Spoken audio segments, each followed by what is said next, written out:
इतिहास हमें बहुत कुछ बताता है, लेकिन कुछ सवाल ऐसे हैं जिनका जवाब आज तक नहीं मिला। क्लियोपेट्रा की कब्र कहाँ है, ये कोई नहीं जानता। सिंधु घाटी की लिपि आज भी पढ़ी नहीं जा सकी। समुद्र से मिला एक प्राचीन यंत्र आज भी साइंस को हैरान कर देता है, और कुछ राजाओं का शासन इंसानी उम्र से कहीं ज्यादा बताया जाता है। ये सब कहानी नहीं है, ये वो सच हैं जो इतिहास की किताबों में अधूरे रह गए। आज की इस वीडियो में हम ऐसे ही रहस्यों को करीब से देखेंगे जिन्हें समझना आज भी आसान नहीं है। तो वीडियो अंत तक देखना, क्योंकि हर रहस्य एक नया सवाल छोड़ जाता है। Number 1, the lost tomb of Cleopatra. मिस्र की रानी क्लियोपेट्रा, एक ऐसा नाम जिसने सदियों तक इतिहास, कहानियों और फिल्मों को जकड़ रखा है। उसकी चालाकी, उसका आकर्षण और उसकी सत्ता का जादू आज भी लोगों को मंत्रमुग्ध कर देता है। लेकिन क्या आप जानते हैं कि इस महान रानी का अंतिम विश्राम स्थल, उसका असली मकबरा, आज तक कोई नहीं ढूंढ पाया। इतिहासकारों का मानना है कि क्लियोपेट्रा और उसके प्रेमी मार्क एंटनी को सोने, बहुमूल्य गहनों और अकल्पनीय खजानों से भरे एक भव्य मकबरे में दफनाया गया था। मगर मिस्र के रेगिस्तानी विस्तार, नील नदी के किनारे और प्राचीन शहरों में की गई खोजों के बावजूद इस रहस्यमय मकबरे का कोई प्रमाण अब तक नहीं मिला। कुछ विशेषज्ञों का मानना है कि यह मकबरा जानबूझकर छुपाया गया था, शायद इसीलिए कि अगर इसे खोज लिया गया तो इतिहास की धारा ही बदल सकती थी। शायद उसी रहस्यमय मकबरे में वह अंतिम सच छुपा है जो क्लियोपेट्रा की कहानी को इतिहास में दर्ज हर विवरण से कहीं अधिक गहरा और रहस्यमय बना देता। क्या यह सिर्फ एक खोई हुई जगह है जिसे समय ने अपनी छाया में छुपा रखा है, या फिर यह इतिहास का सबसे बड़ा अनसुलझा रहस्य है जो सदियों से अपने सच को उजागर होने से रोक रहा है? इस सवाल का जवाब आज तक किसी को नहीं मिला, और यही इसे और भी दिलचस्प बनाता है। Number 2, the lost script of the Indus valley. कभी कभी इतिहास हमें ऐसे रहस्य दिखाता है जिनकी गहराई में उतरना इंसान की कल्पना से परे होता है। सिंधु घाटी सभ्यता भी एक ऐसी ही पहेली है। हजारों साल पहले जब दुनिया के बड़े हिस्सों में लोग छोटे छोटे गांवों में रहते थे, वहीं सिंधु घाटी के लोग आधुनिक शहरों की तरह व्यवस्थित नगर बसाते थे। उनके शहरों में चौड़ी सड़कें, नालियों का परिष्कृत नेटवर्क, बड़े बाथ हाउस और व्यवस्थित आवास थे। विज्ञान और इंजीनियरिंग की उनकी समझ आज भी हमें चौंका देती है। लेकिन उनके बारे में सबसे बड़ा रहस्य है उनकी लिपि। पुरातत्वविदों ने हजारों सील की मुहरें, टुकड़े और पांडुलिपियां खोजी हैं। इन पर अजीबोगरीब चिन्ह खुदे हुए हैं जो हमें एक पूरी सभ्यता की कहानी सुनाने का वादा करते हैं। हर चिन्ह, हर मुहर, हर स्क्रॉल जैसे कोई संदेश छोड़ गया हो। लेकिन दुख की बात यह है कि आज तक कोई भी इसे पढ़ नहीं पाया। हजारों साल की यह लिखित सभ्यता अब भी हमें चुप्पी साध कर घूर रही है। अगर कोई दिन ऐसा आए कि ये लिपि पढ़ ली जाए, तब हम न केवल सिंधु घाटी के रहस्यों को समझ पाएंगे, बल्कि भारत के प्राचीन इतिहास की पूरी टाइमलाइन ही बदल जाएगी।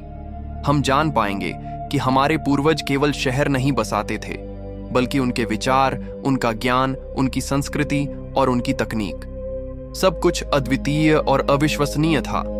सिंधु घाटी की लिपि सिर्फ चिन्ह नहीं है, ये एक खोई हुई सभ्यता की आवाज है जो अब भी हमारे सामने अपनी कहानी कहने का इंतजार कर रही है। Number 3, the mystery of the Antikythera mechanism. जब दुनिया में लोग पत्थर और लकड़ी के साधारण उपकरण ही इस्तेमाल कर रहे थे, उस समय प्राचीन यूनान में एक ऐसा यंत्र बना हुआ था जो आधुनिक कंप्यूटर और खगोल विज्ञान को भी मात दे सकता था। आज हम इसे एंटीकाइथेरा यंत्र के नाम जानते हैं। 1901 में समुद्र की गहराइयों से यह अजीबोगरीब यांत्रिक उपकरण मिला। यह सिर्फ धातु का टुकड़ा नहीं था, बल्कि उसके अंदर लगे जटिल गियर्स और पहियों की प्रणाली इतनी परिष्कृत थी कि इसे देखकर वैज्ञानिक आज भी हैरान हैं। यह यंत्र ग्रहों की गति, सूर्य और चंद्रमा के ग्रहण और खगोलीय घटनाओं की भविष्यवाणी कर सकता था। लेकिन सबसे हैरान करने वाली बात यह है कि आज तक इसका पूरा सिस्टम पूरी तरह से समझ में नहीं आया। हर बार जब वैज्ञानिक इसे डिकोड करने की कोशिश करते हैं, तो यह इतिहास और विज्ञान की हमारी समझ को चुनौती देता है। यह साबित करता है कि प्राचीन यूनान के लोग हमारी आधुनिक सोच से कहीं ज्यादा उन्नत थे। उनके पास गणना के ऐसे तरीके और उपकरण थे जो हमारी तकनीक के लिए भी चुनौती हैं। अगर हम पूरी तरह समझ पाते कि एंटिकाईथेरा यंत्र कैसे काम करता था, तो शायद हम आज की खगोल विज्ञान और यांत्रिकी की सीमाओं को पहले ही पार कर चुके होते। यह यंत्र सिर्फ मशीन नहीं था, बल्कि प्राचीन ज्ञान और मानव बुद्धिमत्ता का प्रतीक है, जो हमें ये याद दिलाता है कि हमारी सभ्यता की प्रगति की कहानी पहले ही लिखी जा चुकी थी। Number 4, the enigma of the Sumerian king list. इतिहास की किताबों में अक्सर ऐसे अध्याय छुपे होते हैं जो हमें विश्वास ही नहीं करने देते। सुमेरियन सभ्यता, जिसे हम अक्सर मानव इतिहास की पहली महान सभ्यता मानते हैं, ऐसे ही एक रहस्य से भरी हुई है। मिट्टी की पत्तियों और लिपियों में मिली सुमेरियन राजाओं की सूची आज भी इतिहासविदों के लिए एक चुनौती है। इस सूची में दर्ज है कि कुछ राजा हजारों साल तक शासन कर चुके थे। हजारों साल। उदाहरण के लिए, एक राजा का शासनकाल 28,800 साल बताया गया है। अगर यह सच है तो हमारी सोच और इतिहास की सीमाएं पूरी तरह बदल जाएंगी। लेकिन सवाल यह है, क्या यह वास्तविक समय की गिनती थी या केवल मिथ और प्रतीकात्मक भाषा में लिखी गई कहानी? इतिहासविद और पुरातत्वविद इस पर लगातार बहस कर रहे हैं। कुछ का मानना है कि यह केवल सांकेतिक काल गणना हो सकती है, जबकि कुछ सोचते हैं कि हमारी समझ इंसान की प्राचीन क्षमता को आंकने में असफल रही है। यह सूची हमें यह सोचने पर मजबूर करती है कि हमारे पूर्वज केवल साधारण इंसान नहीं थे। शायद उनके ज्ञान, विज्ञान और जीवन की अवधारणा हमारे वर्तमान से कहीं आगे थी। सुमेरियन राजाओं की सूची सिर्फ नाम और शासनकाल का रिकॉर्ड नहीं है, यह एक खोए हुए इतिहास का दरवाजा है, एक गहरी पहेली जो आज भी हमारी सोच को चुनौती देती है। Number 5, the sphinx's hidden chambers. सिर के ऊपर सूरज की गर्मी, चारों तरफ रेगिस्तान की लंबी लहराती रेत और बीच में खड़ा घिजा का महान स्फिंक्स। ये सिर्फ एक पत्थर का निर्माण नहीं, बल्कि हजारों साल पुरानी सभ्यता का रहस्य है। लेकिन क्या आप जानते हैं कि इस विशाल मूर्त के भीतर अज्ञात चेम्बर्स और टनल्स छुपे हो सकते हैं? कई रिसर्चर्स और आधुनिक वैज्ञानिक मानते हैं कि स्फिंक्स केवल बाहरी दिखावट नहीं है। इसके अंदर छिपे हुए कमरों में प्राचीन इजिप्शियन नॉलेज के गुप्त रहस्य हो सकते हैं, शायद ऐसे ज्ञान जो आज भी विज्ञान और इतिहास के लिए चुनौती हैं। Laser scanning, ground penetrating radar और अन्य आधुनिक तकनीकों से संकेत मिले हैं कि इसके अंदर खाली स्थान और रहस्यमयी मार्ग मौजूद हैं, जो आज तक कभी एक्सप्लोर नहीं किए गए।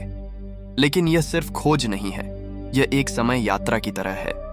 हर चेंबर, हर सुरंग, हर पत्थर की खुदाई हमें प्राचीन मिस्र के विज्ञान, गणित और खगोलीय समझ तक ले जा सकती है।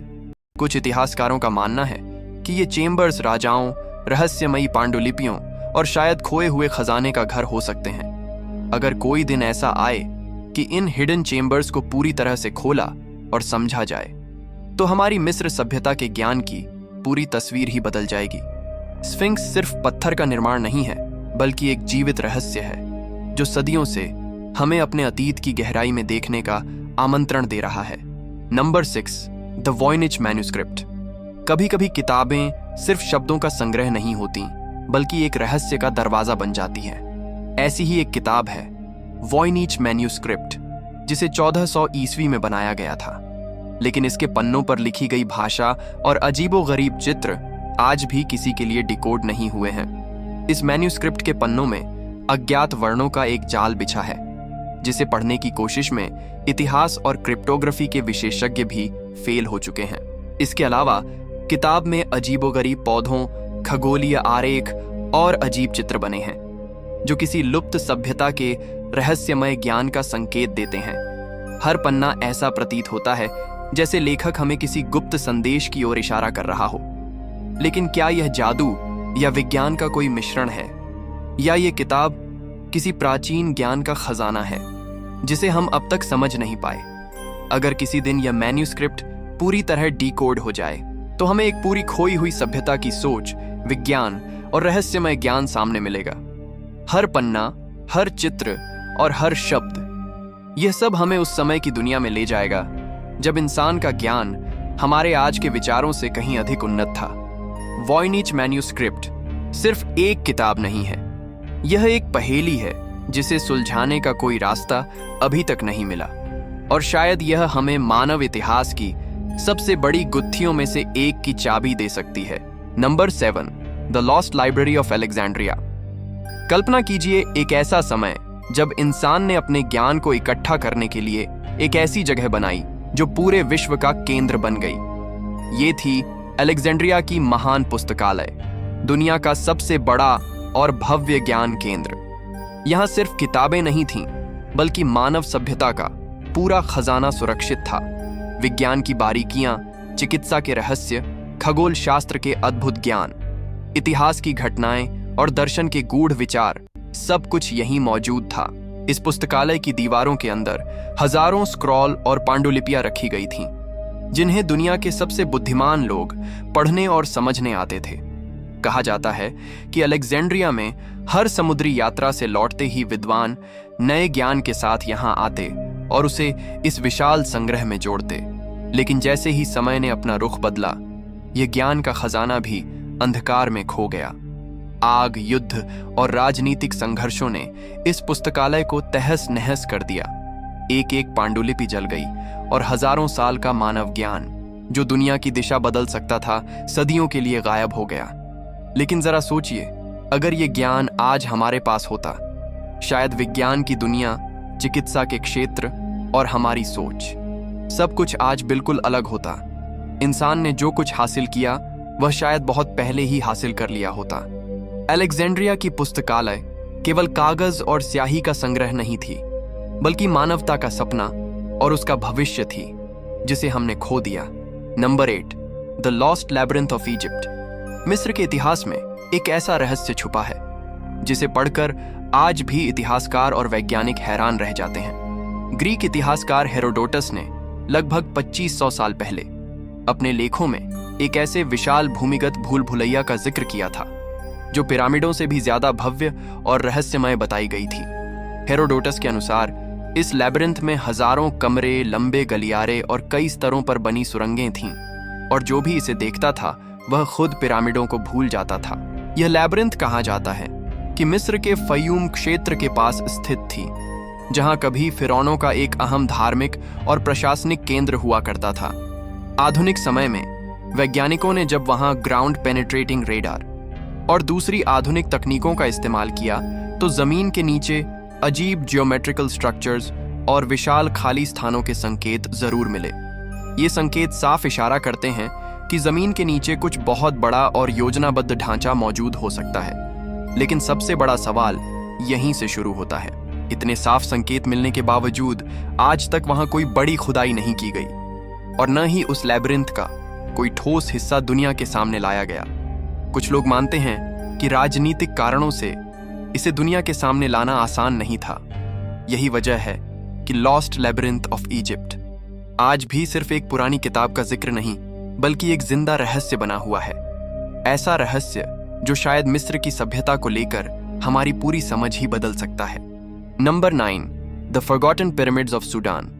पिरामिड शब्द सुनते ही हमारे दिमाग में एक ही तस्वीर उभरती है, गीजा के विशाल पिरामिड और मिस्र का रेगिस्तान। लेकिन अफ्रीका की रेत में एक और कहानी दबी हुई है, जो ज्यादातर लोगों ने कभी सुनी ही नहीं। यह कहानी है सूडान के पिरामिडों की। ऐसी संरचनाएं जिनकी संख्या मिस्र से भी ज्यादा है, लेकिन पहचान लगभग शून्य। सूडान के मेरोए क्षेत्र में फैले ये पिरामिड किसी साधारण सभ्यता के नहीं थे। इन्हें बनाया था कुश साम्राज्य ने, एक ऐसी शक्तिशाली अफ्रीकी सभ्यता जिसने सिर्फ मिस्र की नकल नहीं की, बल्कि एक समय पर मिस्र पर शासन भी किया। इतिहास में इन्हें ब्लैक फेराओ के नाम से जाना जाता है, लेकिन यह अध्याय ज्यादातर इतिहास की किताबों में या तो छोटा कर दिया गया या पूरी तरह नजरअंदाज। इन न्यूबियन पिरामिडों की बनावट भी मिस्र के पिरामिडों से अलग और बेहद दिलचस्प है। ये ज्यादा पतले, ऊंचे और तीखे कोणों वाले हैं, और इनका उपयोग ज्यादातर राजाओं और रानियों की समाधि के रूप में किया गया था। कभी यहाँ 200 से ज्यादा पिरामिड खड़े थे, लेकिन लूटपाट, उपेक्षा और समय की मार ने इन्हें लगभग इतिहास से मिटा दिया। आज भी सूडान के रेगिस्तान में खड़े ये टूटे फूटे पिरामिड बिना कोई आवाज किए एक बड़ा सवाल छोड़ जाते हैं। अगर कुश जैसी सभ्यता इतनी ताकतवर थी, अगर उसके पिरामिड मिस्र से ज्यादा थे, तो फिर दुनिया को सिर्फ एक ही कहानी क्यों याद है? शायद इसलिए क्योंकि इंसानी इतिहास का एक बड़ा हिस्सा हमें कभी बताया ही नहीं गया। Number 10, lost maps of the ancient world. कल्पना कीजिए आप एक पुराना नक्शा खोलते हैं। कागज पीला पड़ चुका है, किनारे घिस चुके हैं, लेकिन उस पर बनी रेखाएं किसी आधुनिक सैटेलाइट इमेज जैसी सटीक लगती हैं। यही एहसास मिलता है जब हम प्राचीन खोए हुए नक्शों की बात करते हैं। ऐसे नक्शे जो अपने समय से सैकड़ों नहीं बल्कि हजारों साल आगे लगते हैं। 16वीं सदी का पिरी रेस मैप इन्हीं में से सबसे ज्यादा चौंकाने वाला उदाहरण है। इस नक्शे में दुनिया के कई हिस्से इतने सटीक दिखाए गए हैं कि आज के वैज्ञानिक भी हैरान रह जाते हैं। लेकिन सबसे बड़ा झटका तब लगता है जब इस नक्शे में अंटार्कटिका का तट बिना बर्फ के दर्शाया गया दिखाई देता है। अब सवाल ये उठता है, जब आधिकारिक रूप से अंटार्कटिका को 19वीं सदी में खोजा गया, तो 300 साल पहले बने नक्शे में उसका तट कैसे दिख सकता है, और वो भी बिना बर्फ की मोटी परत के, जो आज हजारों साल पुरानी मानी जाती है। पिरी रेस खुद लिखता है कि उसने यह नक्शा और भी ज्यादा प्राचीन स्रोतों से तैयार किया था, ऐसे नक्शों से जो उसके समय में भी बेहद दुर्लभ थे। लेकिन उन ओरिजिनल मैप्स का क्या हुआ? वे किसने बनाए और किस तकनीक से बनाए गए, ये आज तक नहीं पता चला। इतिहास के पन्नों में उनका स्रोत गुम हो चुका है, और यही कारण है कि lost maps of the ancient world सिर्फ नक्शों की कहानी नहीं, बल्कि उस भूली बिसरी जानकारी का संकेत है जो शायद किसी प्राचीन सभ्यता के पास थी और जो समय के साथ हमेशा के लिए खो गई। इतिहास हमें जो दिखाता है वो शायद पूरी सच्चाई नहीं है। क्लियोपेट्रा का खोया हुआ मकबरा हो, सिंधु घाटी की खामोश लिपि, या फिर ऐसे नक्शे जो अपने समय से हजारों साल आगे लगते हैं, इन सभी कहानियों में एक बात समान है। कुछ ऐसा है जो हमें कभी पूरा बताया ही नहीं गया। शायद ये रहस्य अभी भी कहीं दबे हुए हैं, रेत के नीचे, समुद्र की गहराइयों में, या फिर उन पन्नों में जिन्हें इतिहास ने पलटना ही छोड़ दिया। आपको इसमें से किस रहस्य ने सबसे ज्यादा हैरान किया, हमें कमेंट बॉक्स में जरूर बताएं, क्योंकि हो सकता है अगली कहानी उसी पर हो। अगर आपको ऐसे ही छुपे हुए सच, खोया हुआ ज्ञान और अनसुने इतिहास जानना पसंद है, तो वीडियो को लाइक करें और चैनल को सब्सक्राइब करें, क्योंकि यहाँ हर वीडियो इतिहास के उसी हिस्से से पर्दा उठाता है जिसे देखने की इजाजत सबको नहीं दी गई।